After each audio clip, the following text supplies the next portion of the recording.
सिम्प्लिफिकेशनचा हा क्वेश्चन कित्येक वेळा परीक्षेत आलेला आहे बघा. तर सुरुवातीला ते याचा भागाकार करून घ्या, मग नंतर गुणाकार. भागाकार केला तर उलटा केल्यावर गुणाकार होते. 4 4 कटून याचं उत्तर येईल 1 प्लस या दोघाचा गुणाकार केला 1/4 चौक 16 मायनस 1/4. मग छेद सारखा करून घेण्यासाठी 4 ने गुणाकार केला तर होते हे 1. 16 1 16 17 17/16. पुन्हा हे मायनस होईल 4 4 1 4 आणि 4 1 16. मग छेद सारखा असल्यावर 1 16 खाली आणि वरच्याचे जे क्रिया 17 मधून 4 गेले 13 उरले. त्यातला भाग शून्याचा भाग जाईल 0 पॉईंट, इथं 0 वाढ. 16 8 28 6.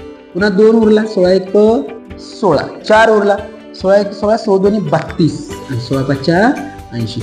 तर ऑप्शन नंबर 4 हे तुमच्या प्रश्नाचं बरोबर उत्तर आहे. असाच एक प्रश्न मी तुम्हाला होमवर्कसाठी देईल आणि तुम्हाला कसं उत्तर कमेंट बॉक्समध्ये करायचं.